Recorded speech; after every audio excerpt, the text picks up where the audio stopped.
Today, we're talking about a football game where every roster move and every season brings you one step closer to building your own dynasty. This is the Tabletop Sportcast.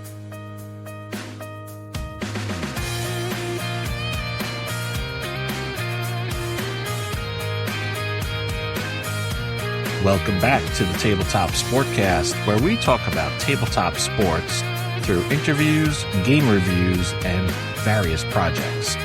Plus, the best sports stories aren't just told, they're played. This is episode 262. I'm your host, James Cast, and today we've got another interview for you. We are going to sit down with Arthur Franz, one of the designers of Uplink Underground Games. They have brought us the classic Breakaway Football, and today we're going to be talking to Arthur about a game that they've got in the works that will probably be coming out sometime next year, but they just had a huge playtesting weekend, and he wanted to kind of share all the things that they've learned and where the game kind of stands right now from a design concept. So we're going to get into all of that in just a minute.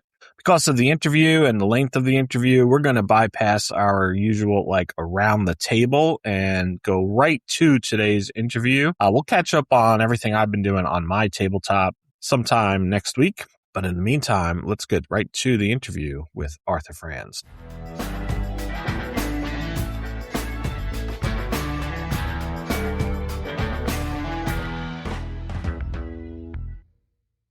I am sitting down tonight with Arthur Franz of Uplink Underground Games, and they are the creators, as most of you probably know, of Breakaway Football. We've had Arthur on in the past to talk about Breakaway Football, and we're going to do something a little different today. We are going to talk about a product that is not going to be released anytime soon, is not yet available for you to purchase, but is deep into the development stage. And we had a little preview of it. And Arthur, you guys, you and the team just got done recently in the last week or two with a major play testing weekend. And I think really excited about what you're seeing right now with what is being right now called Breakaway Football Dynasty, correct? That's right. Yeah. And thanks for having me on the show again, James. It's a delight to be here. We actually did a week-long sprint. We all live in different states, but the two of the designers came to Louisiana, and the four of us got together over the course of 5 days, and we played the game end to end 4 times, collected about 20 pages of notes, and have already incorporated that into our ever-expanding game design document. Yeah, the game isn't done yet, but it is playable, and it's very fun, and I was so excited about it, I wanted to give you a sneak peek. Yeah, I really appreciate that. And it was really good to be able to see it in the preview session. And I know some people are like, wow, we would love to see it. But a lot of the game parts are still in very raw development stage. So we're not going to do any visuals with this. We're going to kind of talk through where you guys are in the design, talk through some of your design notes. But we are still kind of a ways away from this actually being released to the public, correct? Yeah, the best guess that I've got, because the game holds together, it's actually super fun. We're well beyond the writing it on index cards phase, we have real components. But, things can change. Yeah. And, we don't want to release something that we have to walk back later and say, oh, it doesn't look exactly like that. It looks more like this now. But one thing you can know is that when we have systems that are finalized, I'll be putting out video content on our Uplink Underground Games YouTube channel to kind of demonstrate how to play these little mini games that all daisy chain together to be the entire experience of Breakaway Football Dynasty. So more to come. But yeah, as those game systems are finalized and we have the proper artwork kind of worked out, we will be releasing videos to show you exactly how it works. That sounds great. All right. We got the disclosures out of the way. Let's kind of now backtrack a little bit and talk about when the concept for this game really started to become that idea seed, right? And this is not something that just came all of a sudden, right? I think you've been kind of thinking about this for a while, Oh correct? gosh, yes. It's been since 2018. So we released Breakaway Football in 2017. And one of the first things one of the designers said was, you know, what we really need to do is, and he started to describe what this game is, which is persistent change, season over season, drafting, free agency, salary cap. And I said, okay, yeah, we do need to do all that, but like, let's do this first. So we, and Breakaway Football is a super fun game. If you're not aware of what it is, it takes individual iconic single seasons of pro football teams and sort of expresses their personality in cards and special mechanisms. Breakaway Football Dynasty does something completely different. And really, I really want to make the case, you don't have to know anything at all about Breakaway Football to play Breakaway Football Dynasty. They're very different. For a long time, we thought it might be an expansion. It is not. It is a standalone product that is unique and distinct from Breakaway Football. You can never have played Breakaway Football, and you can still pick up Dynasty and learn it because you don't need that, that context. The difference really is that Breakaway Football Dynasty is trying to model seasonal change in a franchise. And the point of view is different. Breakaway Football, you're a coach and you're calling the plays and you're really trying to play that chess match of X's and O's to try to outwit your opponent. In Dynasty, you're the GM and you're trying to put together the best roster that you can season over season and weather the media storms, the injuries, the opponents, and come out victorious. And you really get to do everything that you would expect a real GM to have to do, from hiring and firing coaches to scouting in college to, progressing people in their contracts and managing a salary cap, free agency, trading, all kinds of stuff. You get to do it. Yeah. So, 2018, right? We're 8 years into this idea, and what would you say from a designer standpoint was the biggest handicap, and what's been holding you back? Has it been support of Breakaway Football, or has it been just you guys needed this much time to really think through how all of these pieces of the puzzle were going to come together? Yeah, I think it's the latter for real. We have very high expectations of ourselves, and we're never going to release a game or a product that isn't just right. And so when we started scoping this out, it felt like it would only take a few years to kind of crack the nut. And no, it took a lot longer, really, because each of the pieces of a process, think of all the things that a franchise does. And we can go back to that list that I was just kind of working off of, where you hire your coach and you progress contracts and you're trying to manage a salary cap and do free agency and trading. Each one of those things ends up being a mini game in and of itself. And then it daisy chains together so that they all have to work in concert, because the output of one system feeds the input of the next system. And so really part of it was doing a lot of deep dive research into how the off season works for pro football. And then what kinds of non-football related challenges are people dealing with in in-season play. Do you think about how many media stories might take root and destabilize a locker room or challenge a head coach's authority or just create distraction? Those things are being modeled in Breakaway Football Dynasty as well. And it's just noise that you've got to work through, but it is there. And then, how do you simulate these games quickly? Just try to make this thing playable on a table. All of that has taken a lot of time. But I think we've seen kind of a logarithmic progression over the last couple of 3 years, where we are getting our feet under us, really understanding how these things work. And it's because we're able to use real data. All of this is based, just like Breakaway Football is based on real statistics, all of this is based on PFF grades from the last honestly 10 to 20 years. Wow. The designers pulled the real grading. And these are, if you go out to PFF's site and see how they do this grading, it's not just a couple of guys on a beanbag. Like, this is hundreds of scouts and, NFL insiders who are doing these grades. And it's kind of a compilation of all of their work so that you get a really good foundation of, okay, this is how good the Arizona Cardinals from 2018 were. And so you have good footing.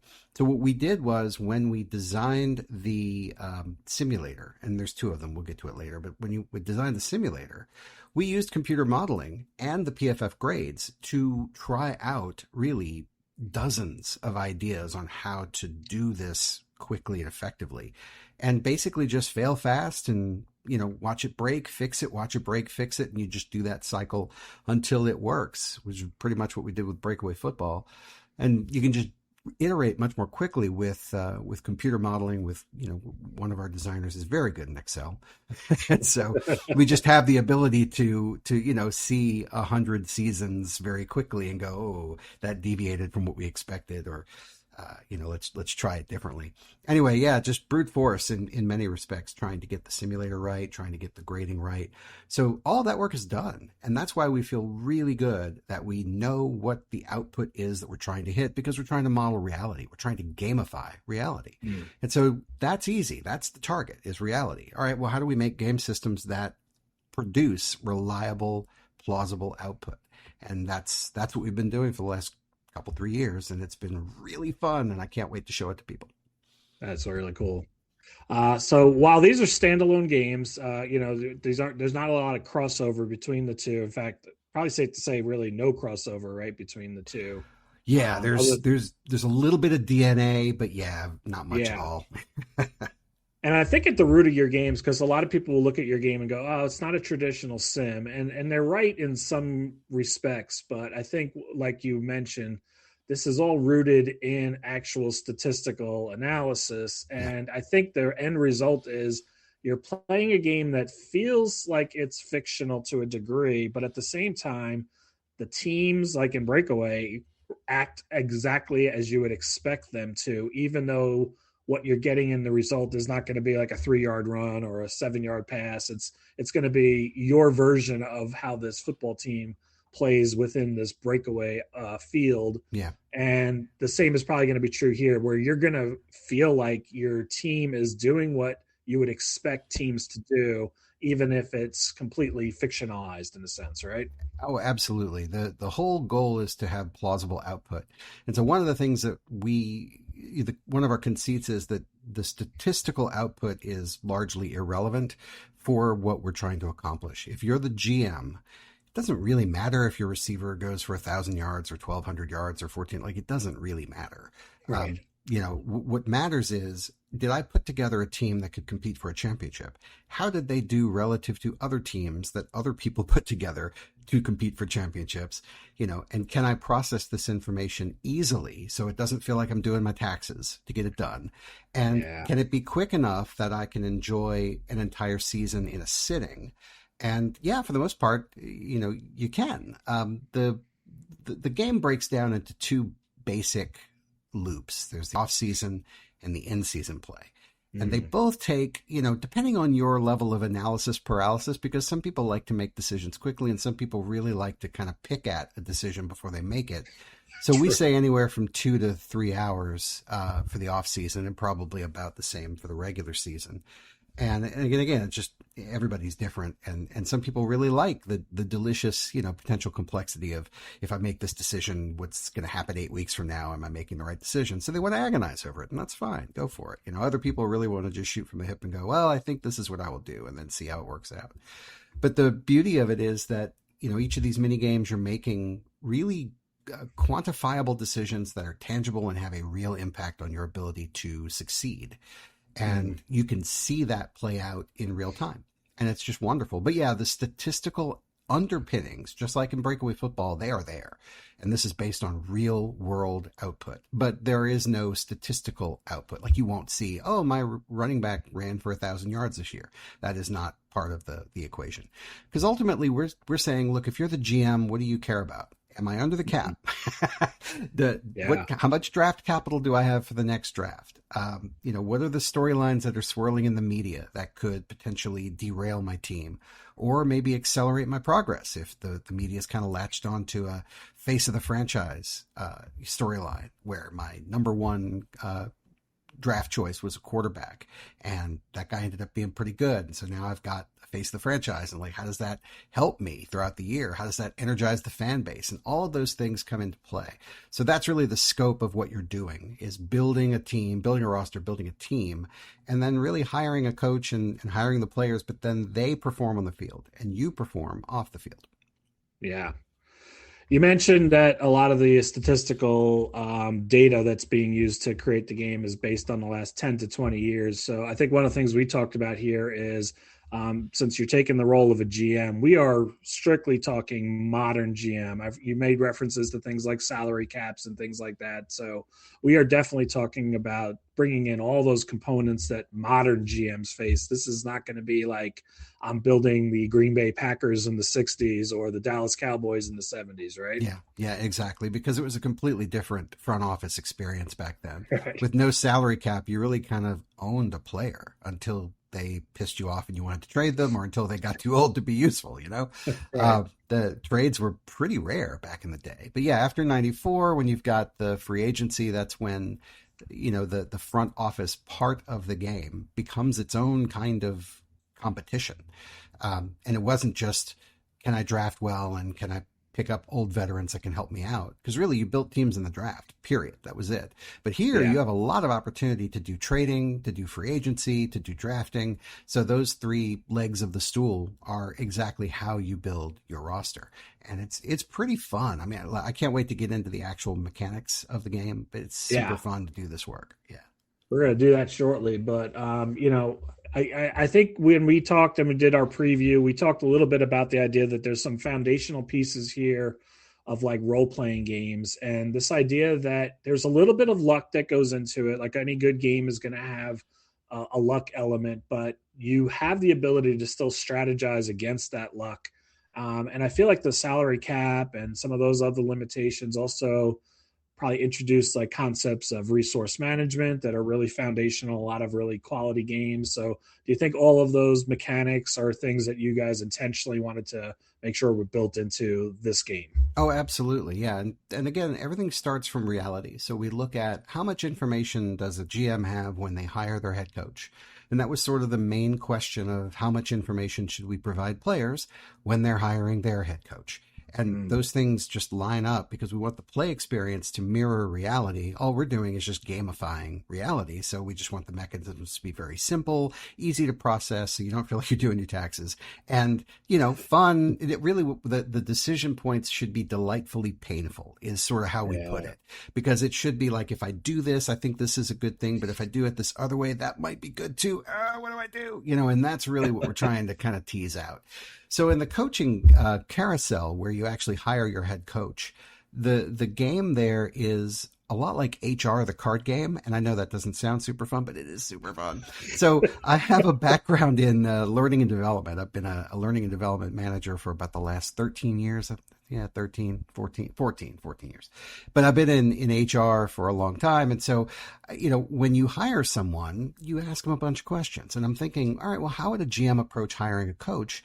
Yeah, they'd ask them a bunch of questions. And if they have good answers, then that probably means you want to hire them. And if they have so-so answers, maybe not so much. So we came up with a whole game that uses 54 cards that are answers to questions that the coaches would likely be asked.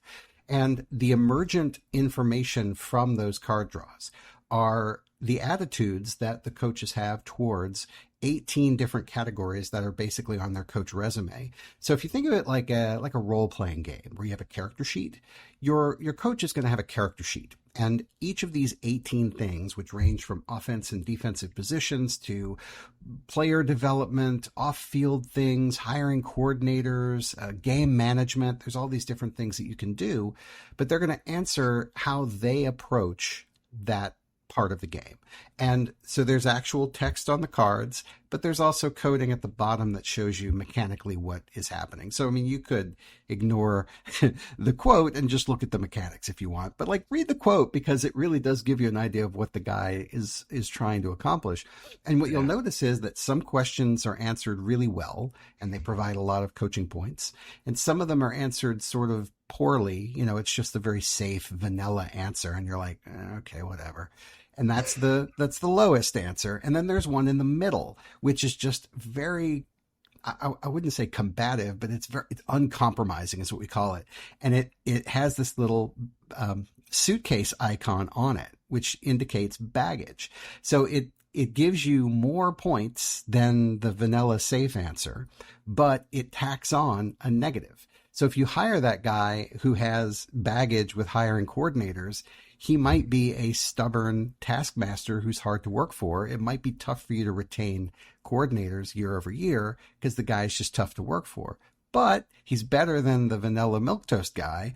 And I didn't get a guy who answered the question correctly. So maybe this is the guy I want if that's important to me. Anyway, the whole process is you have 9 different candidates that you're choosing from. And without going too deep into the mechanisms, you get to choose the type of coach that you want from the outset. There's 3 different templates. You can either hire an established coach, who's a guy who's coached in the pros before. He's been a head coach before. You can do an up-and-coming coach, which is like a coordinator who's getting his first crack at being a head coach. Or you can hire a college coach, a guy straight out of the NCAA who's never coached in the pros before, but might come with some sort of unique system, that you want to bring into the pros. So you'll choose that, and you'll choose whether they're offensive minded or defensive minded. And then you'll start kind of putting out these cards, and everybody's going to get 8, but you get to see the first 2 for free on 9 candidates. And basically at that point, you can choose to hire one of them. If you like their first 2 answers and you don't need to see any more, you can just hire that guy. You're still going to get all of the cards that would be associated with that guy. So you're not going to sacrifice any coaching points or any pips that he would get. But really the decision is how much information do you need before you feel like you're making a good decision? And if a guy has a lot of baggage, then he's just a little harder to work with, which it doesn't like tank your season at all. It just makes certain things a little harder to do. And it's just really fun. So that's how you hire your coach. Yeah.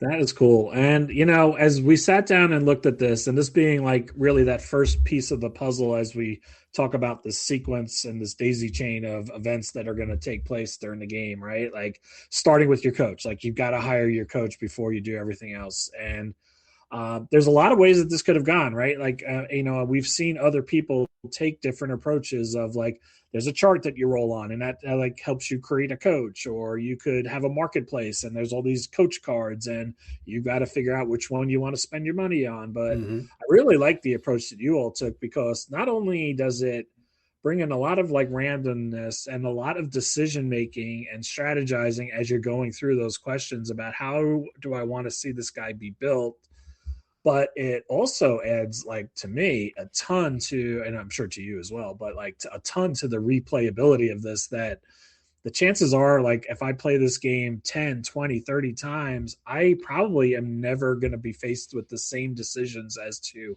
who I'm hiring based on just the overall randomness that's available here. Yeah, no, that's exactly right. And sometimes people think random is a dirty word. It's not. It really is variability. And so when you've got 18 different categories of skill that a coach can populate, and you recognize that when you hire a guy, you're definitely getting 8, and you probably will have enough currency to buy 2, maybe 3 more. So, you can get 10 or 11 of the 54 possible, competency markers. And then that guy's going to evolve over the course of his career. So he may pick up another, 7 to 12, depending on how long you keep him and how well you do. But yeah, we kind of graded out some of the best coaches in history, like Belichick. We used him as kind of a benchmark and just went through and said, okay, at the height of his career, let's just fill out his character sheet and see how many pips he would have had in all these different areas. And it came out around 30 of the 54.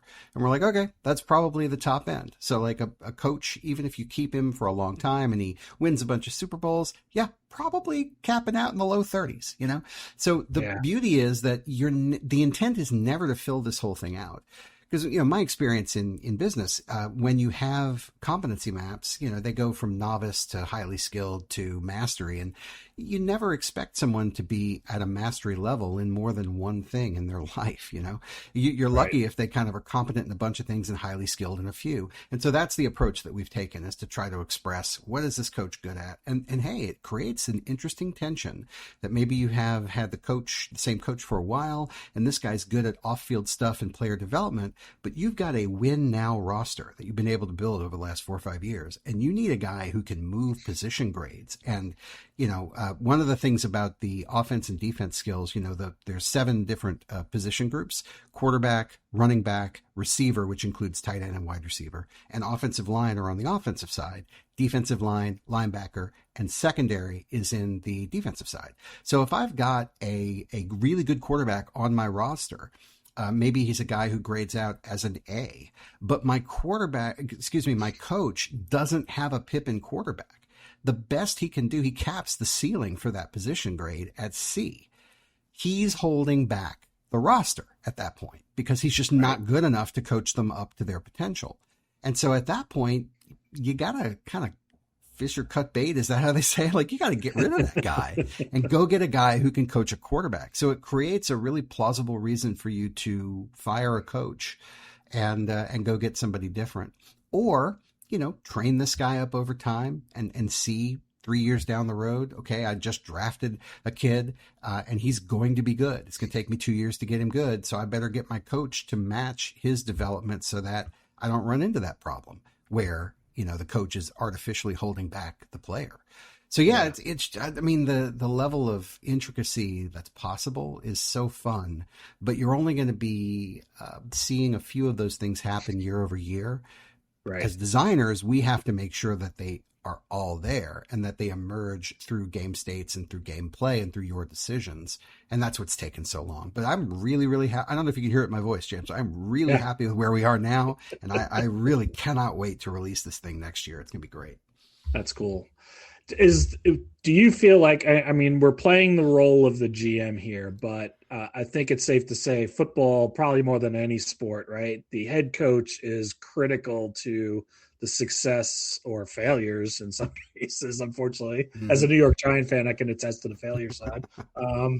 But do you feel like you guys have done a good job of capturing how influential the coach can be in how your team succeeds as a result of this, these like distribution of points in a sense? Absolutely. And I think the way that, and again, you're trying to simplify this to make it a playable experience. Because I think if you tried to, distill every decision into a game, you'd basically have live action NFL, the board game, and it would take, 12 months to play. So we're not doing that. Right. But the whole idea of position grades, I think was really revolutionary for us. So when you look at the PFF data, they grade things out on a scale of 100. And we used our statistical modeling to determine where those cutoff points are for us with respect to A, B, C, D, and F. And so we were able to grade out each individual player as an A, B, C, D, or F. And then we decided how to combine the starting groups of the different teams to create position group grades. And so that's really where the magic happens. I've put together a roster of people who are of a certain skill, and we can talk about how that is expressed in game terms, but they are of a certain skill, and so they grade out as a B. Well, the way the coach really feeds that is the coach has to provide a high enough ceiling with his skill to allow them to play to their full potential. And so every coach begins with being able to field a C graded team. And at each position, as they gain 1 pip in the different position grades, that allows them to move from C to B. And of course, if they had 2 pips, they would be able to move from B to A. And so it doesn't guarantee that team has that position grade. It just raises the ceiling so that when I get the appropriate talent, they can perform at their full potential. And that's really how the coach feeds that process. The other thing the coach does is they set the scheme. And so if you want to run a West Coast offense, if you want to run a zone blitz defense, those schemes come at a cost. And that is a certain number of pips available for the coach. There's also a talent threshold for the roster. And there are specific skills that the roster needs to have. And we should probably pivot to see, how talents and skills come into the game, because those are unique to players. But it's the combination of all those things that create the opportunity to use those strategies. And if you can execute those strategies, your team is better.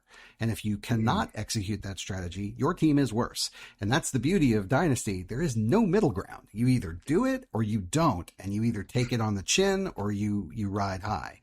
So it's super fun.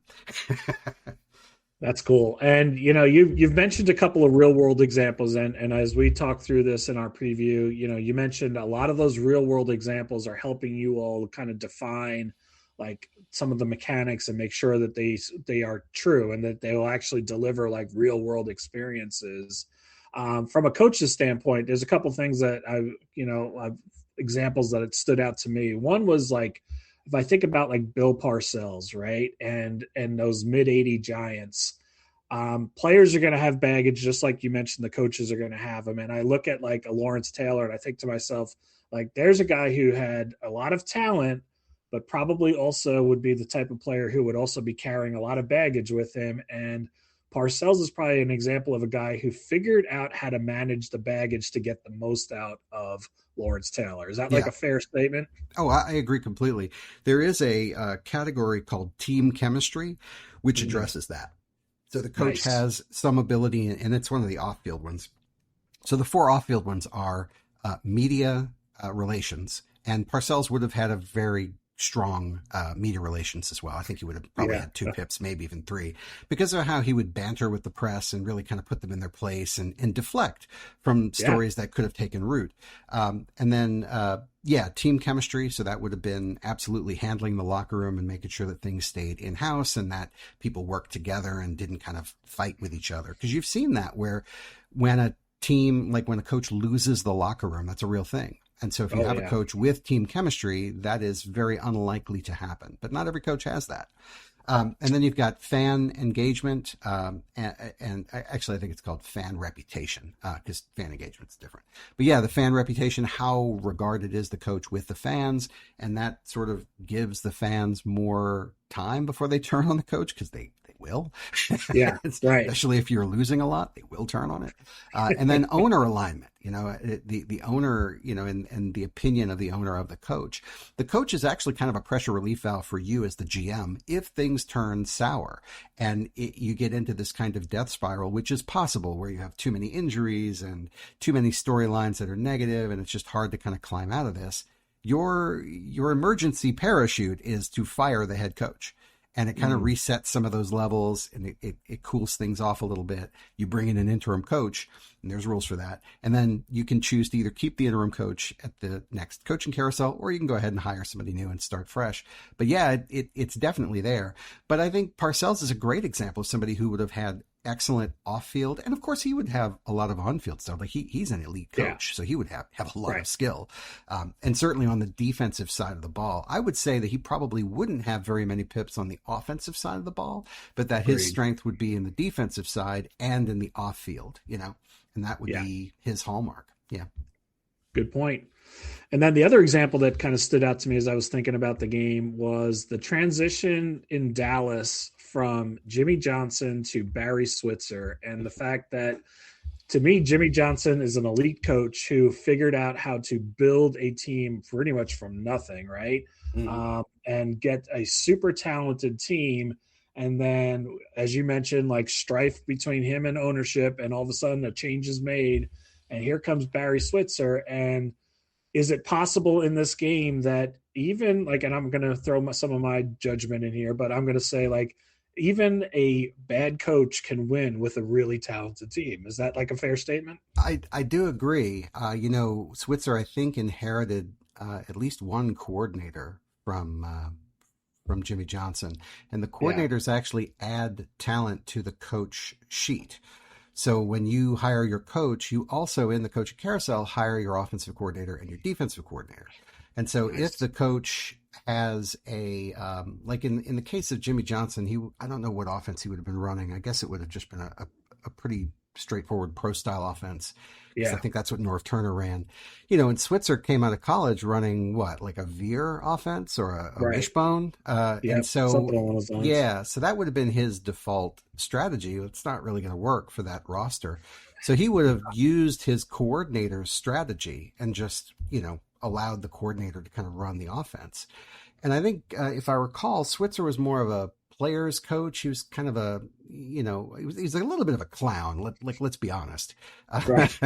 Yeah, like on purpose. He used to kind of camp and act out for the cameras to draw attention from things that he didn't want people to talk about, and that actually worked for him. But yeah, he was kind of hands off. Like he was really more management than he was, the kind of rah get in there and coach people up. Jimmy Johnson's resume would have been much stronger in the football aspects of things. So he would have raised position grades pretty aggressively, but he also would have been really strong in the player development side, which is scouting, conditioning. What are the other two? Unlocking talents and building skills. So those are the four things you can do in player development. So I think he would have really had the majority of his pips in player development. So yeah, you bring in Jimmy Johnson to build this roster, and then Jimmy leaves for whatever reason. He leaves, and then you bring in someone else who can kind of manage the off field and just kind of keep things going. And very much like George Seifert, right after Bill Walsh left, you just kind of drive the boat to the port, like you don't have to do much. They already built it for you. And then you see how quickly that team kind of falls off a cliff, either due to age, injury, or just lack of leadership. But yeah, it don't, like the glider can only stay up for so long without an engine, and then we've seen that a lot. Yeah, but I think that is definitely something that you can see play out in this game. Cool. Well, let's turn our attention now to the players, because I think obviously that's another very critical element in building a team is you've got to build your roster. And you started to allude to some of the grades and to some of the talent. So let's talk a little bit about how you guys have designed players and how it shows up in this game. Yeah, the way players are expressed is an abstraction of two combined things. It's talent and skill. So if you think about a guy coming out of college, what can that guy do? Everybody looks like a slam dunk prospect coming out of college. And what are those things that really differentiate players at that point in their career? Well, we've identified 5 things that we think can adequately round out a person's physical ability. And it's strength, speed, agility, hands, which is our kind of catch-all term for technique, but also catching the ball, throwing the ball, whatever, and football IQ. So those 5 things are the talents that you can have. And when you draft a player or when you pick up a guy on free agency, they're going to have X amount of talent. The other thing that they will have is skills, but not everyone gets skills. Our assertion is that when you are a starter in the NFL, that is when you can start to acquire skill in a meaningful way that can actually contribute to your team. And it doesn't mean that players who are career backups are unskilled. What we mean by skill is, what is a standout capacity? What's the thing that you're adding to the whole that really makes a difference? So we're not keeping track of, this guy has a pass block of so much and this other guy has a run block of whatever.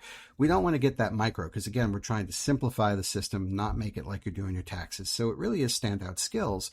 And the combination of those two things expresses the total value of a player. So if a player is a 3 or a 4, they're a starter in the NFL. And if you are a 3 talent player, then you can add 1 skill. If you're a 4 talent player, which is more of a Pro Bowl quality player, then you can add 2 skills. So that guy could be a 4, 5, or a 6 in total value. And those numbers drive your position grade. So if I have the right number of talents and skills at a position at the starting quality, I can sort of exceed the threshold and move that grade from a C to a B, from a B to an A. The other way is true too. As you start to experience injuries, and let's say I'm starting all 3s and 4s, so I have a solid C, but I get an injury to my middle linebacker. He goes down, and the next guy up is a 2 talent guy with no skill. But that's all I have on my roster. So I start him, and that drops me from a C to a D, possibly. And then if I suffer another injury and I don't have a quality backup, then I have to put in my bench warmer, who's an F. He's a 1 talent guy with no skill. And you're like, geez, well, maybe I should go sign somebody in free agency. Well, in the middle of the season, you can only get 1 talent guys. So you really want to plan for that in the free agency period, and also kind of cut day and rounding out the league towards the end of your off season. You can get guys who are 2 talent. Or even 3 talent earlier in the free agency area.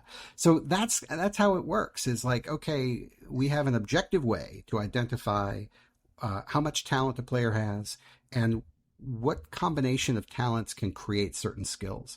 So if I've got a quarterback and I want precision passing, I don't remember the exact math here, but let's just for funsies make it up. I might need 1 football IQ and 1 hands and 1 strength, right? And those 3 talents combined allow me to add the skill of precision passing, because I've got a guy who's accurate with a strong arm and knows where he's trying to throw the ball. And that's basically what we're doing. But if you're doing a middle linebacker with strength, hands, and football IQ, that might be somebody who's trying to flow to a run lane and kind of plug that run lane. He needs to know where he's going. He needs to be strong enough to make the play, those sorts of things. So we have a list of skills that are specific to each position, and it kind of breaks down what talents you need in order to get those skills. And that's where we were talking about the strategies or the schemes that the coaches provide. Now I have a frame of reference. Oh, I need a coach who wants to run West Coast offense, and he needs to have certain pips on his coach resume. Cool, I have that. Now, how much talent do I need on my offense? I need this much strength, this much speed, this much hands. Okay, cool. And then at the different position groups, what skills do I need? Oh, I need a precision passer. I need, a guy who's a red zone threat, or, a guy who's a possession receiver, or whatever it is. And so I know what I need in order to satisfy the requirements of that scheme.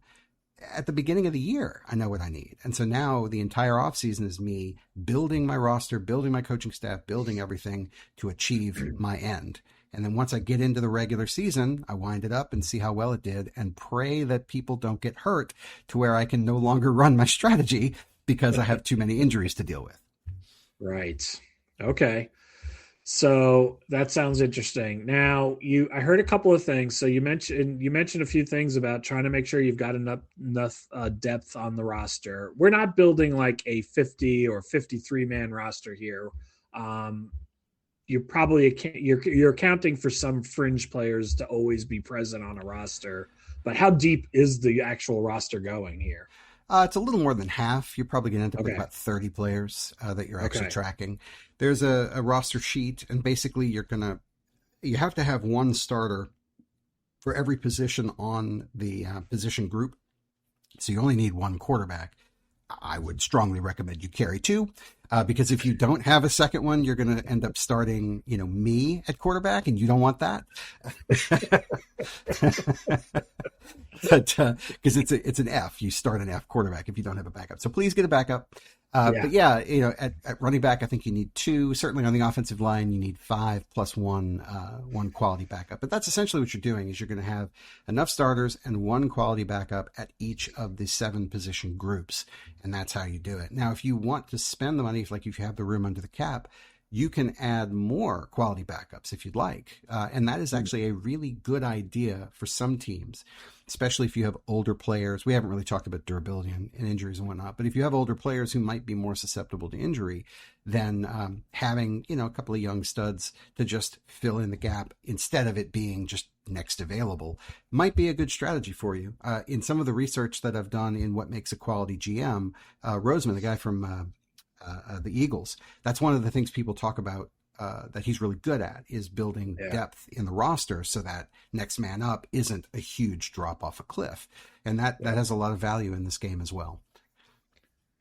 And there's a lot of teams that have been successful, especially in the modern game, where they've been a contending team year in and year out as a result of their ability to manage the cap effectively, thanks to the quick emergence of like talented players from the draft, right? I think of the Seattle Seahawks under Pete Carroll, and like they got a gem in Russell Wilson as a 6th round pick, and all of a sudden they have, hey, we're not spending a lot on a quarterback. Look at what we can do all of a sudden with this cap. Is that something that's, you think is a strategy that people are gonna be able to do in this game as well? Oh, absolutely. There's such a premium on drafting well and getting value in the draft because it's so cheap relative to what that player is actually, let's put it in quotes, worth.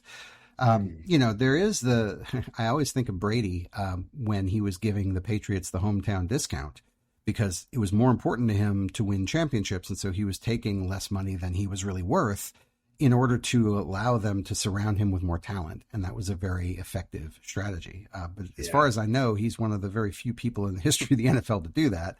I think of Drew Brees, who I have a lot of respect for as a player, but when it was time for Drew Brees to get his very last contract, he knew it was the last one, so he was going to make him pay. And they did, because he was worth it, but it prevented them from surrounding him with quality talent, and it may have been one of the reasons they couldn't quite get over the hump. So I think if you're able to draft, especially at the quarterback position, if you're able to get a guy that can grow into a quality starting quarterback before his rookie contract is up, then you can go out into free agency and trading and surround that guy with just oodles of talent and make a run. And then when it's time for that person to get their bag, you have to rethink the rest of the pieces around them. And so the real salary cap functions that way, and the salary cap in Breakaway Football Dynasty absolutely supports that same decision making. The NFL draft is oftentimes a, high risk, high reward kind of a game in a sense, right? And we see a lot of teams bust out, right, because they just make a bad pick. And I think the biggest problem is, as much as we get a chance to see players playing on a weekly basis in the college ranks, we really are still working with limited information about the player as they come into the draft. And I think you all have done a very good job of capturing that as you go through the draft. So talk a little bit about what it looks like when you are picking your first round pick.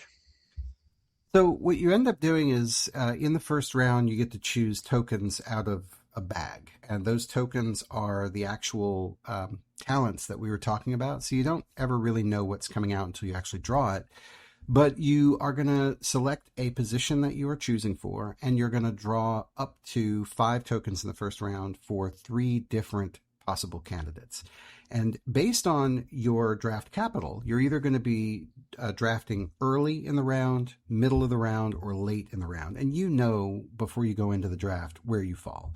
So if you're just starting from scratch with a brand new team, basically when you assert your difficulty level, you'll find out at that point whether you have an early, mid, or late draft round. But let's assume it's middle.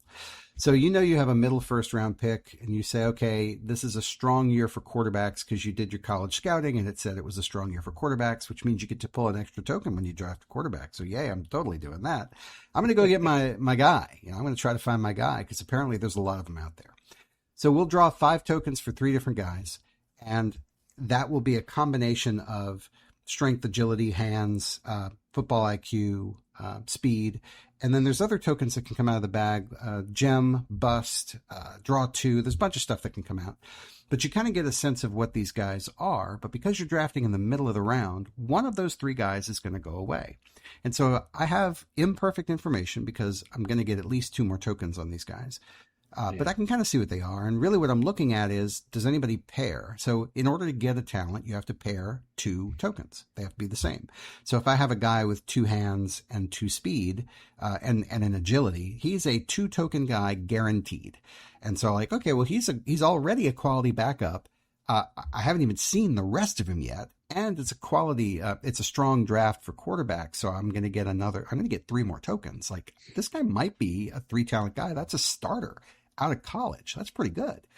So, that guy looks pretty good. But he might get taken by the people with the draft choices ahead of me. And we actually randomize which of those 3 choices is going to go away. So you might say, gosh, the only guy I want is this guy right here, and the other 2 are garbage. Like, I don't want them. So I'm going to trade up and take an earlier draft choice. And so what you do is you look at the chart to see what the draft capital is, and you say, oh gosh, I need to, put together next year's 1 and this year's 2 just to move up. Fine, I'll do it, And so and it's not that expensive. It would actually be this year's 1 and next year's 2, I think is how it works. But so you bundle 2 picks and you move up. And all that does is allow you to now choose first instead of randomizing and risking that guy going away. And that is super fun.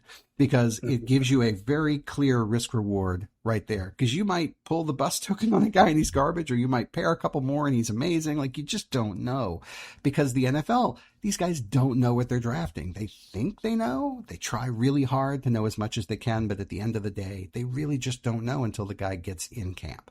And so you have the same experience in Breakaway Football Dynasty. You just don't know until he comes into camp. And a lot of times it works out. Like, those are good decisions to make. I would say that trading up to get the one decent quarterback on the board is the right choice 99 times out of 100. So right. Even if the guy ends up being a bust, I still think that's a good decision. And that's the delicious pain, that delightful pain that we were talking about earlier. Right. So that bust option could pop up. You have that guy who looks elite. You've got like a few of his tokens, and you're like, this is the guy, right? He has all the tools, and then all of a sudden those two more tokens pop up, and you realize you went from Peyton Manning to Jamarcus Russell. Right? Or to Ryan Leaf, exactly. Yeah.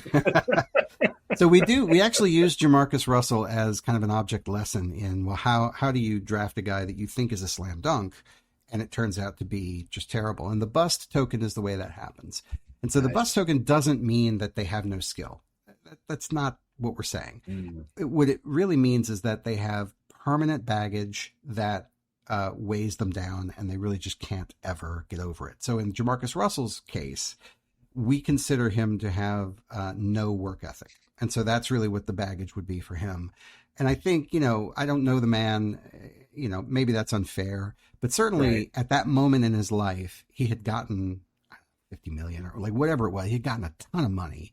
And I think he saw that as the finish line, and he really just didn't study. He didn't practice well. He thought his skill, his innate, physical athleticism would carry the day.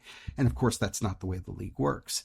And he just never turned around to be the kind of student of the game that you need to be to play quality quarterback. And he washed out, and that was it. So that's how we express that.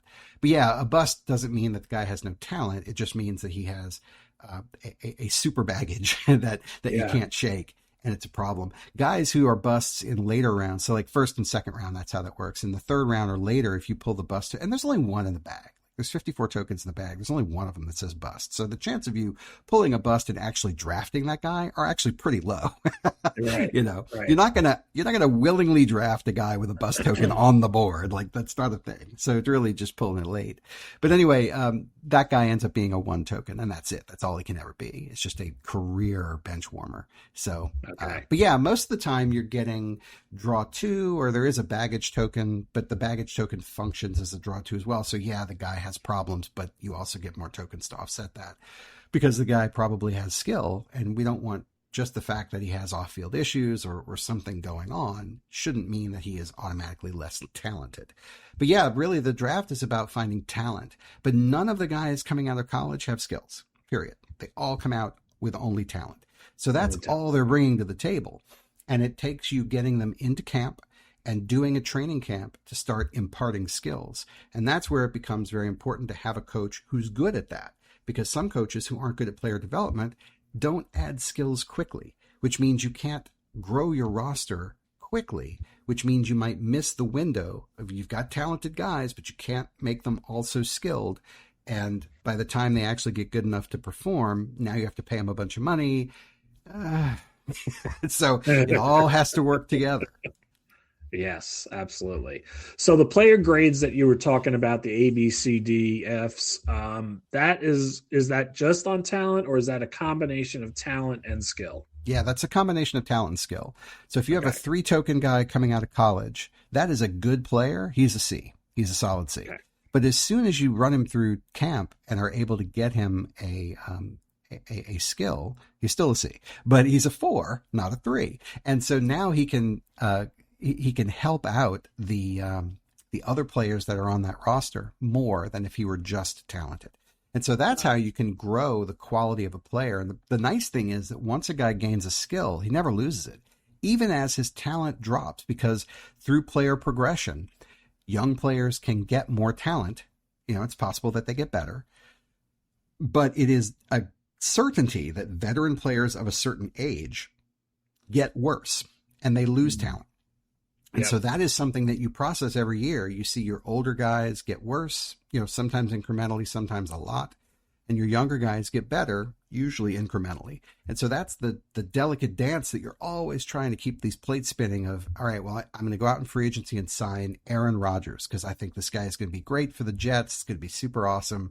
He's been a great quarterback for a long time. And then he gets hurt. And so you're like, okay, great. And so he comes back from injury and he loses a talent. So now he's not as good, but you're paying him money based on what he used to be. And so now it's a problem, That's right. And you see this happen a lot, but there's also a possibility for veteran players to have what we call a resurgence. It's far less likely, but it is possible that they actually gain a talent, and they can always gain football IQ. So as veterans progress, there's a chance that they will lose strength, speed, agility, or hands. But there is a chance that they will gain football IQ. They never lose football IQ, and they never lose skills. And so that's how you get these older players advanced in their careers whose durabilities are still pretty good, and they're not super talented, but they just keep hanging around the league, and people sign them to these one-year deals. And you're like, why are they signing this guy? It's because he brings tangible skills that I might need to activate my strategy, my scheme. And I need a guy with leadership, or else I can't run my zone. I need a guy with blitzing, or I can't run my zone blitz. So I'm going to bring in that guy because he blitzes well. That's all I need him to do. Come on in. I'll sign you a one-year deal. You're going to blitz. And so it creates real world decisions that we see every year that the NFL makes. So it's been a long journey to get to this point to be able to just describe how the game works. But I'm just so pleased with how we've put it together, because everything that you would want to do in the pros, the game incentivizes you to want to do that as well. So I've built my roster, free agency, draft, everything has played out. I've got my coach and his coordinators, and now it's the regular season. It's time to get on the field. And I think there was an interesting decision for the team to come here at this point and say, like, are we playing full play games, or are we doing this in more of an express version? And I really like the way that you guys incorporated this now with express, because and I think as we went through our preview, for me, the defining moment here was the idea that we want to keep you in the GM role, right? And if you move into like a full play game, all of a sudden you've now shifted hats from being the GM to, really, if I'm going to do this the right way, I have to become the coach now, right? Right. Yeah, and the goal is for you not to make a play call. Like you don't call plays. You don't control players. You don't control decision making. You don't. And so how do you make that fun? And it was interesting because as we were talking about it, I was thinking, well, we'll roll some dice, whatever. And one of the designers said, I really want there to be cards, because this is one of the DNA pieces from Breakaway Football that has persisted. He really likes and we all do. We all like the way that the card draw adds drama. And then one of the other designers said, I really want it to be more like Red Zone, but without Red Zone. And what he meant by that was, some of the trappings of Red Zone require you to have a full playbook, for each team with mechanisms. And like, there was a lot of extra stuff that you just didn't need. And so I went back to the drawing board and created a version of this, which is basically Red Zone without Red Zone, but it does drive summaries, and we call it Watch. So there's two ways you can simulate games, and it really just depends on how much detail you want in the experience. There's Watch, where you can kind of imagine that you're in the press box as the GM, biting your fingernails down to the nub and just kind of watching the game.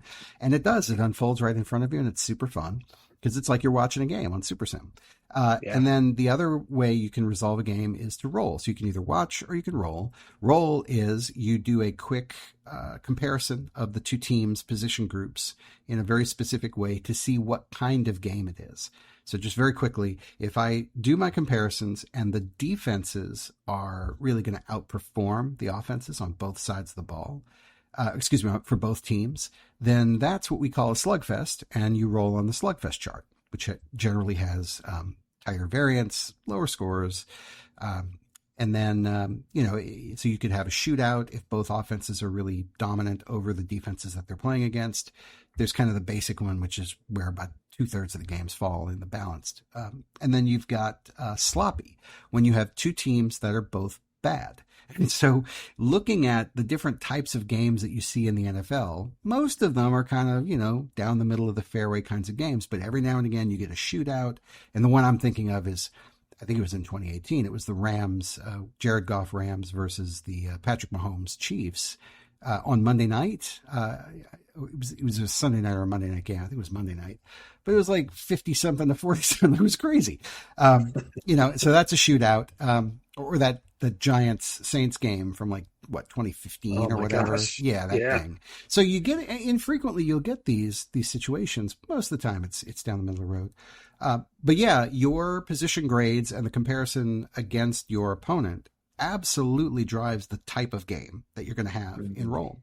And it does in watch as well, but it just does it a lot quicker in roll. And then you roll, you get your score.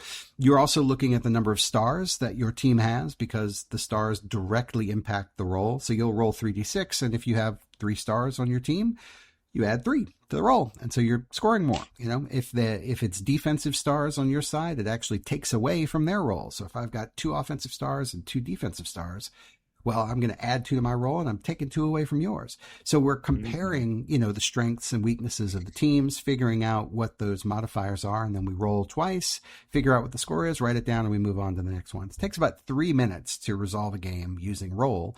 It takes, 10 or 12 to do watch, but watch is super fun because you get 16 drives. Each team has 8 drives, so 2 per quarter. And you are looking at the different types of drives that could come out, whether it's my offensive line against your linebackers or my running back against your DBs. But each card that comes out has a different type of matchup.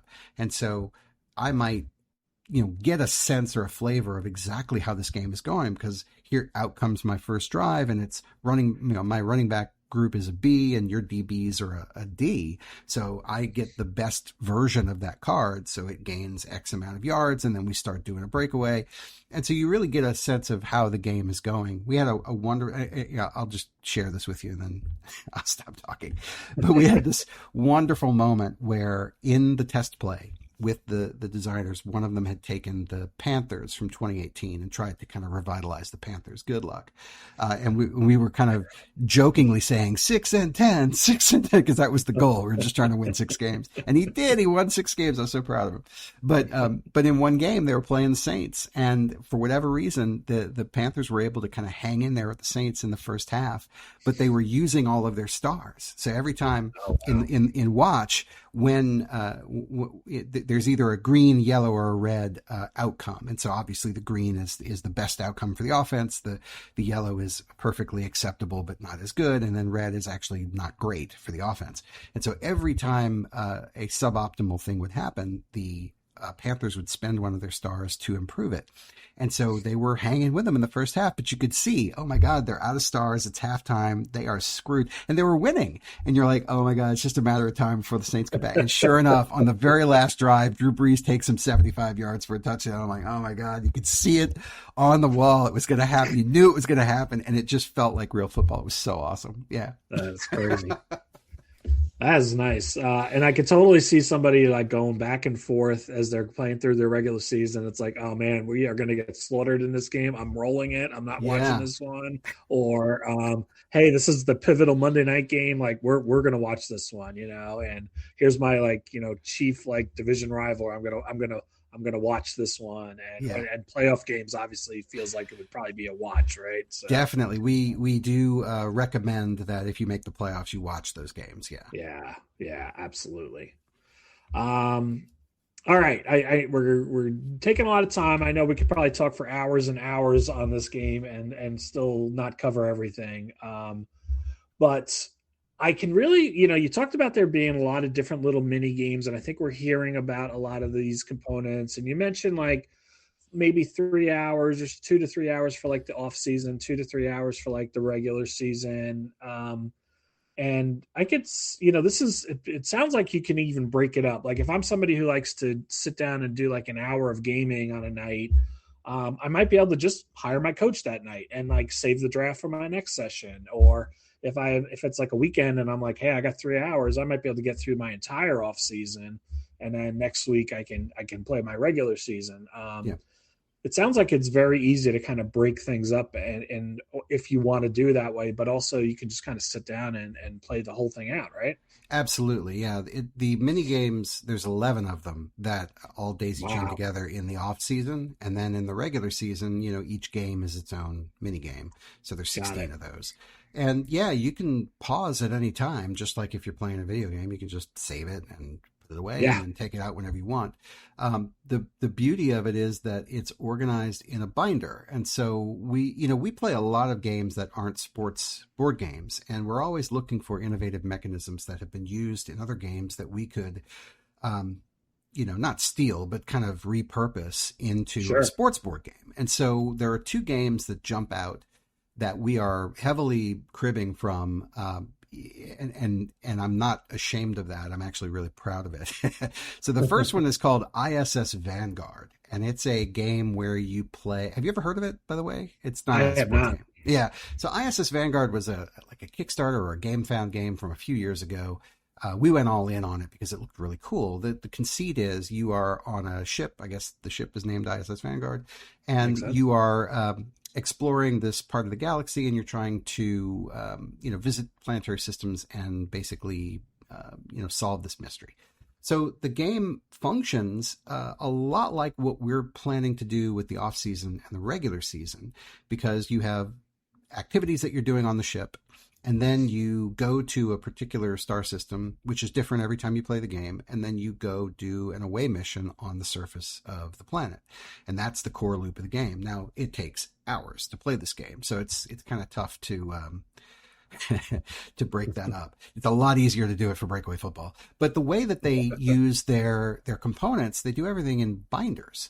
So there's one big binder, and the conceit is you may not remember how to do all the little knick-knack things that you need to do, so we're going to remind you at the time when you need to do it. So this binder, has each step of the process, and it gives you kind of a short crib version of the rules. There's still a giant rule book that you need to read and learn and whatnot.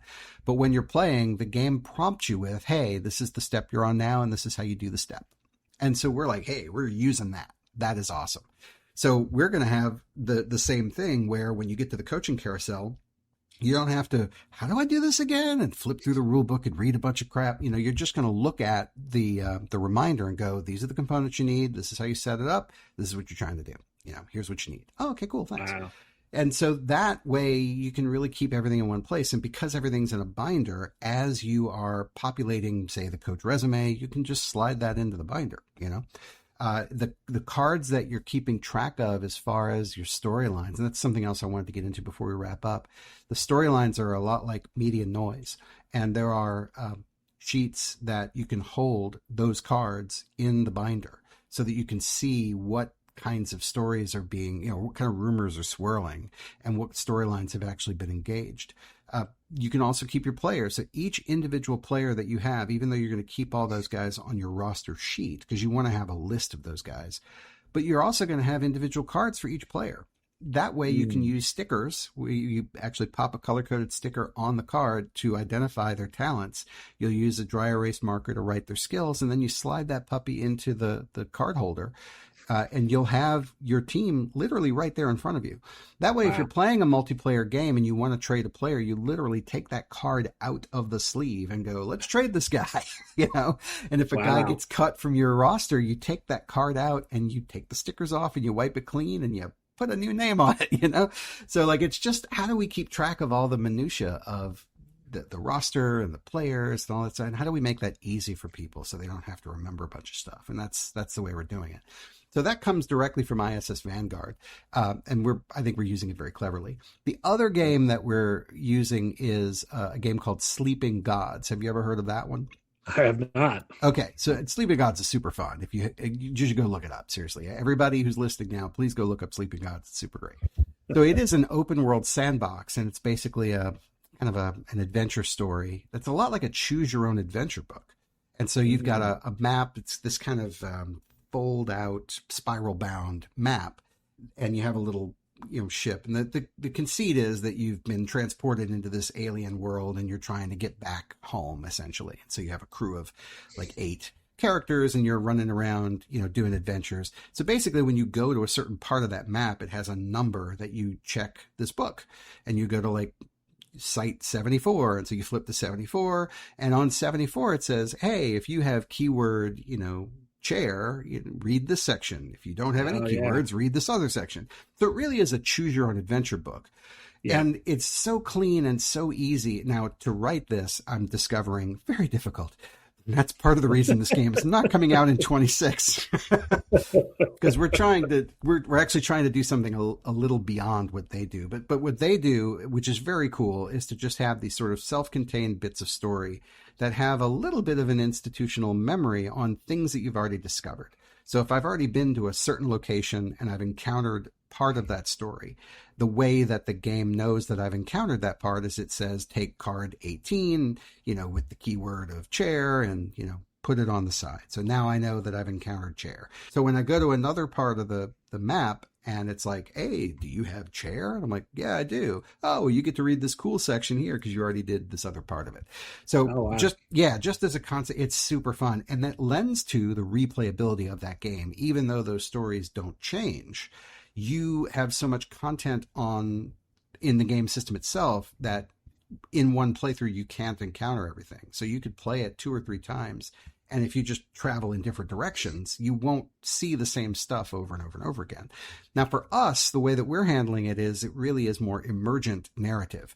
So it is not a book of stories that you would read because they've been written for you. It really is story prompts, and then it's telling you to check the game engine for different things that would influence whether that story is going to work out well or poorly.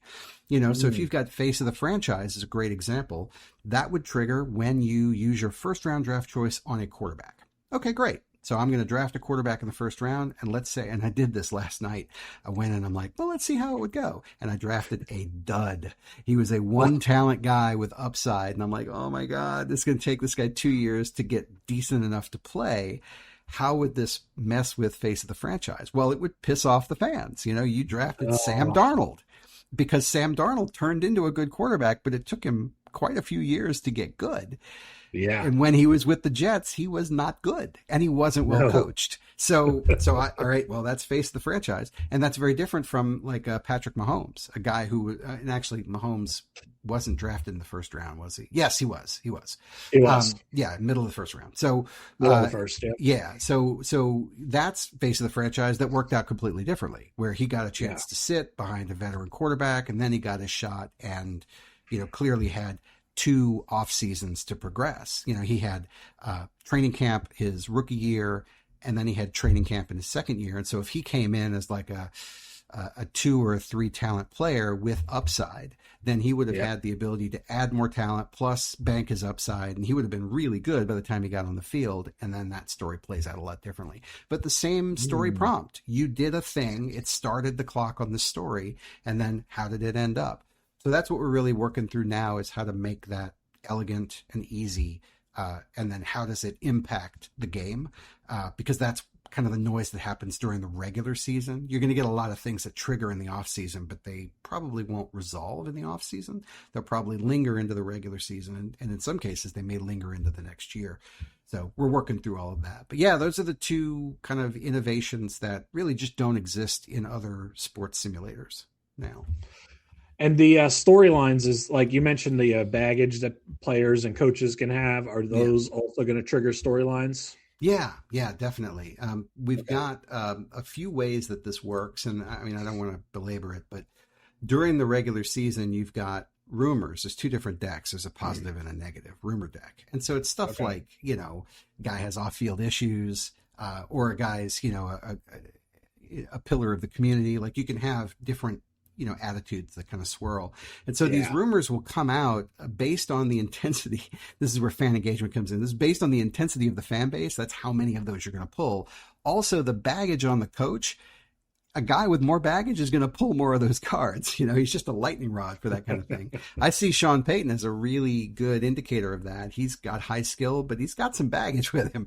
The whole bounty gate and, the trash he was talking when he first got to Denver about the quality of the coaching staff from the previous year and, his beef with Russell Wilson. So that guy's got some baggage. So that's just an example of, he's a good coach and you want him because he's going to help you win. Like they made the playoffs. They went deep into the playoffs this last year. Oh yeah. But you gotta navigate these things that make it kind of, hard to love him sometimes.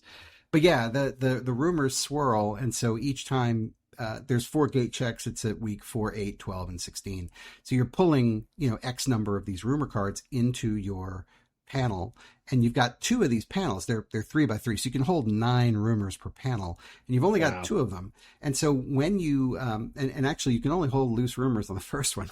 So as soon as a storyline takes root, it will vacuum up anything that applies. So if you look at the storyline face of the franchise, for example, and it's like if you have this card, or this card, it kind of adds to that story. You're like, okay, cool, I can take those off the board. I have a little more room for more rumors now. But I only have 1 other panel, so I can have 2 storylines active, and as soon as a third one tries to trigger, it automatically will fail. And so I'm going to have this situation where if I don't manage the media properly and start kind of cleaning house, I can run into a situation through no fault of my own. The media starts harping on me. and picking at the roster and just making things a little more difficult. And you're like, darn it, why don't these guys just like, hey, we're winning, can you stop? Right. So just making sure all of that is emergent and not predictable is the thing that we're working on right now. Okay. Very cool. Before we kind of move into like the next like 6 to 12 months, like, is there any other core mechanics that you feel like we need to call out? I think, no, I think that's it. Okay. I think that's enough. Yeah. I mean, we've covered a lot of territory, and there was one other question I had. Like, we're building our team. How does the game handle my opponents? Like, so that I'm part of a league. Like, who's doing all that work? Well, we recommend a commissioner, if that's where the question's going. Like, if you're doing multiplayer, is that what you're asking? I just want to make sure. Well, there is a multiplayer option, but I'm thinking as a solo player, right? Like how, like I'm going to get into my regular season. Now I've done all the work for my team. Like what happens with the rest of the league? Is there like stock teams that I'm going up against? Is that how it works? Okay. So what we've got is kind of a starter packet of complete NFL seasons. And we're really talking about how many of those to include. And there's a step called it's a step 11, which is kind of rounding out the league, and that's where you decide how many of those are in play. And so you basically set you're not going to do all the games for all the teams because that would take a long time. Now, some people may want to do that, and they may want to watch and roll all those different games that you aren't really controlling. That's fine, but we recommend that you play your 16 games and play it against, the schedule that's set at that time at the end of the year. So the rules around like setting your strength of schedule and selecting the teams that you're playing against, we haven't finalized those things yet, but that is absolutely part of the process, is sort of establishing your schedule and then knowing who you're playing. And basically every time you play a team, you're going to roll injury to see, in between games, did you incur an injury from the previous week? You're going to do that for them as well. So there's all this dynamism, I guess we could call it, that, you're coming into a game knowing that you're kind of banged up, but maybe your opponent is as well, and that's what makes the game really replayable. Very cool. And if I wanted to play this with a group of guys, this game is going to work almost like we're playing it individually. We're building our own team as if it was solo, but then at the same time, bringing it together in a league. Like what do we do? Would we draft together or do we draft separately? How is that vision looking? Yeah, you would draft together. And so the way we've determined that is fair is that if you're doing free agency everybody has a certain number of players they can spawn into free agency, and it is the same as the solo rules. So there aren't many players that you can actually take a look at. You're not populating 50 players that you want to look at. You're really just looking at the people you want to see. But if you've got multiple players and each of you can, say, get 2 or 3 elite players to look at, well, we're going to have everybody populate, the right number of elite free agents. And then you're going to basically do a bidding war. If more than one person wants to go after the elite edge rusher, then they'll start the bidding at the market value and go from there. And so that's how free agency is going to work. On the drafting side, the only time that you have true player interaction is if both players are drafting for the same position in the same round. So let's say you and I are both trying to get a quarterback in the first round. Well, one of us is going to draft before the other, and we know going into it which one of us is going to get the first pick. So let's say that you have the pick earlier than mine. So we're going to populate 3 players, and because you're drafting in the early rounds, you get to choose first. And hey, I might try to trade up, but I have to trade up with you. And that becomes, again, a negotiation where I'm like, well, I'll give you, this year's 1, next year's 1, and next year's 2. And you're like, no, not good enough. I like this guy on the board. Whoa, wait. What if I give you 3 1s and 2 2s? You're like, oh, wait a minute. That might be worth it. But it is that kind of just back and forth between the humans. The only trick there is that you have to provide, you have to start with the draft capital that is appropriate. So that is the floor of the interaction. And the charts there, how much it actually costs. But yeah, most of the time I would imagine like human players would want to extract as much value and pain as possible. So I would imagine you'd have to overpay in a multiplayer scenario. Absolutely. That just makes sense. All right, cool. All right. So next 6 to 12 months, whatever the timeline looks like, what are the key hurdles or obstacles? You touched on a couple of things already, but what are some of the other things that is preventing this game from coming out now versus sometime next year? Well, I think the storylines are probably the biggest hurdle, and we're probably, 6 to 8 weeks away from solving that. And then there's the development time that's involved with it. So I think on the design side, we've got a good idea of what it should be, and we need to stress test those ideas as a group. And then once we feel comfortable with that, then we just need to develop a bunch of storylines and a bunch of rumor cards. And I've got drafts of those, but we want to vet those. The component quality, as you know, Breakaway Football, we're very, very happy with the way our components feel and look. We want them to have a certain quality, and so we're probably going to need to get an artist involved to come in and really spruce up, what we have. And then that just takes time. So I think from a design standpoint, we're probably going to have this thing done, designed by Christmas. But I think as far as a product goes, we're really looking at summer or even, the beginning of the next football season before it can really be released. And look, we might do a crowdfunding thing, just to get the word out there and maybe see if there's a larger groundswell of support to help us afford the artwork and whatnot. So we might do that. The binder system that you're talking about doing probably takes you away from the game crafter for maybe some of it, but is because you guys have built Breakaway through Game Crafter, I think. Yes. And like some others, really happy with the quality of the product that they've delivered for you guys. Is that something you still see as something you're going to utilize, or do you see this being something you need some other vendor to kind of help you work and deliver this? Yeah, we've worked on a separate game that we developed many years ago called Mardi Gras Madness. We worked with Panda, and they're a printer out of China that does a lot of big box games. They printed Wingspan, and that was delightful to work with them. It's just, you have to commit to at least 1,000 units, Right. And we don't typically like to carry inventory. That's one of the great things about the Game Crafter is that people can order them onesie twosie, and we don't have to, fulfill that. You can just get it through the Game Crafter. A lot of people like to do print and play as well, although I will caution anyone who wants to buy Dynasty as a print and play. There's a lot of decks and a lot of tokens. There's a lot of stuff to play this game. So, proceed with caution. I may not even offer. I don't know. We'll have to talk about it. But Yeah. it's a lot of stuff. I wouldn't want to build this game. I have built this game by hand, and I wouldn't want to do it. I'm telling you.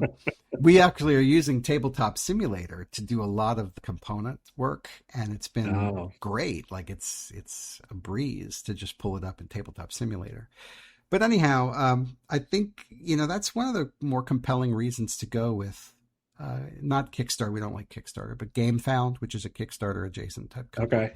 And they're a crowdfunding entity. And, it's a great platform to just put your game out there and say, this is what we're trying to do. This is kind of what it's going to cost. If you want to jump in and, pre-order essentially so that we can fulfill, we'd love to have, your support. So I kind of feel like we're going to go that way. That would allow us to work with a printer like Panda to really print this out as custom components rather than trying to either home make certain aspects of it. Like I've seen certain games that are homemade, and so they'll print decks through print on demand service, but have it shipped to their primary location, and then they will hand assemble your product into, a prototype box and send it to you with a sticker on the front. And there you go. That's your game. And no disrespect to that. That's work I don't want to do. And right. Really we want the look and feel of the game to be of a sufficient quality that you would expect it on the shelves at your local hobby store. That's what we want. So that's what we're going to try to do. Yeah. Very cool. Well, Arthur, I'm looking forward to this. I'm, it sounds like from a mechanic standpoint, the game is fairly well along. And now it's just getting the kind of that fine tuning piece, working out, making sure you have enough material, especially for things like the storylines. Right. And then obviously a lot of that kind of, the end game of the design work, right. That's still some heavy lifting that has to get done, but I'm really looking forward to seeing this game come out. And I'm sure when it does, we'll have you back on and talk about like where the game ended up, because it's probably going to feel just a little bit different than what it is today. So yeah, I wouldn't be surprised, but I do think that a lot of the game systems that I've described are stable and are really in their final forms. I think the storylines are probably the one that's like least developed, but I think conceptually that's where we're going. And just to be able to see that kind of media play out and have an impact on your overall success, I think is really delightful. And I really am not aware of any other game that's attempted to do that. There are games that kind of do season over season, but to have that kind of total media landscape along with the roster building, along with the coach hiring, along with the the progression of players and whatnot. It's a very ambitious game. We know that, and that's why it's taken 8 years to get here. And so we're very comfortable with that. But no, I wouldn't be here talking to you today. I wouldn't even be talking about this in public if I didn't think it was close to done and awesome. So thank you for having me on. I really appreciate it. My pleasure, and kudos to the whole team. I'm sure you guys came out of that playtesting week and just were like, we're good. Like this thing actually works, and that's got to be a great feeling after all years and years of designing this to really feel like that it came together the way you wanted it to. Absolutely. Yeah, we are our worst critics. We really are. And so when I saw one of my designers look at me and say, this thing is good. And I'm like, I know, right? It's actually pretty good. To see it hang together is it's delightful. It's like watching a kid walk for the first time. It's really cool. So I'm ready to show it off when it's done. So we'll run it back when it's done. Cool. As we sign off, Uplink Underground Games, what have you guys got planned? I'm sure this is taking up almost all of your time working on this, but any places that you guys will be making appearances? I'm curious, are you guys running your annual tournament again this fall? Like, are these things going to happen? Yeah, so there's no plan to do the tournament, although I would be happy if a dedicated person out there and I'm not fishing for you to do this, James, but like if somebody wanted to run a tournament for the community, I think the community would appreciate that. My focus, I'm laser focused on Dynasty. I've got to get it done. It's one of those things that is keeping me up certain nights, and it's got to get done. It's just been such a long haul, and I can see the light at the end of the tunnel, so I don't want to pull focus from that. Yeah. But yeah, no tournament, and we're actually not going to be at Gridiron Games this year for exactly that reason, which I was really bummed about because I enjoy that. And I would encourage anybody who's listening, if you haven't gone to Gridiron Games before, really go. It's super fun. It's a great community. Jeff's amazing, and he put together a really good show. And we do plan on going next year. So that's really the target. Like next year, August of next year is a perfect launch date for this thing. So that's really my goal, is to have this thing done in people's hands, or at least able to be ordered by August of 27, and to be able to unveil it at Gridiron Games next year, God willing, that would be super fun. All right, cool. I am going to start stocking away some of my money and get ready for that. Well, let's hope it's not super expensive. Like, I know it has a lot of components, but we're still trying to be smart about things. Yeah. I will appreciate that. So yeah. All right, Arthur. Pleasure talking to you again, and good luck to you and the team as you guys have a lot of work ahead. But I'm looking forward to seeing this get across the finish line. That's awesome. Thanks again, James. Take care. You too.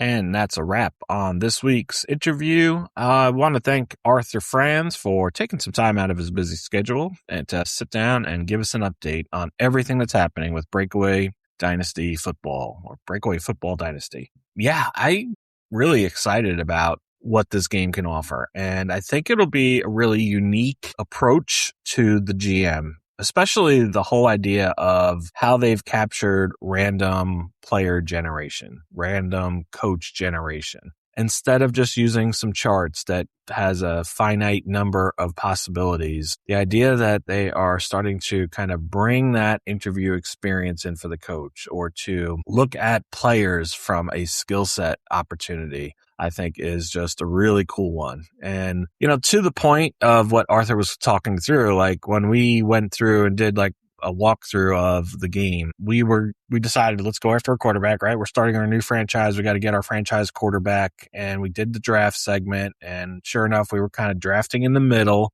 So there was 3 guys on the table, and we hoped we would get like one of 2 guys, and one of those 2 guys got taken off the board in the first pick. So we were left with the other guy who had a decent start. He had at least one skill. He had already in those first 5 cards, and he was going to get 2 more cards, but in those first 5 cards, he already had one skill set. And we were like, okay, that's got good possibility. But the other thing that really made him an exciting pick is that he also had a draw 2 card. And the draw 2 meant now you're not only are you going to get your 2 extra possible skill cards, but you have an opportunity to get 2 more cards. And that opened up the world of possibilities. And by the time we were done, we actually had like a 3 skilled player who also had I forget what it was called, but there's like this potential thing that says he's probably going to build another skill at some point early in his career. Yeah. So what we had was a really good starting franchise quarterback. And I think that just makes for a really interesting dynamic for how you're going to go about like building your teams and putting it all together. So yeah, I think it's going to be really interesting and taking completely that GM approach, right? Not trying to mix bags there by going GM and coach. I think the fact that you stay in the GM role for this game makes it work really well. I think they've done a really nice job of at least allowing you to see your team unfold like through the regular season with the 2 options that they have, the watch and the roll options for playing out your game. So you'll be doing like kind of an express version of football games. But again, as a GM, you have very little say. You don't get to get involved in the strategy during the game. You're just watching things unfold and making sure that the team you put on the field is being handled the right way by the head coach. So I thought that was kind of cool. So lots of work for them to do over the next year. I'm sure we'll be seeing some YouTube videos coming out about it. Look for those. They'll probably start in the next couple months, I would think. We'll start getting some some information from Uplink Underground Games, and hopefully by this time next year, we've got an opportunity to get this thing, ordered and soon on the table, because that would be pretty exciting. All right, next week, we are going to, for episode 263, going to get back to a little bit of AI discussion.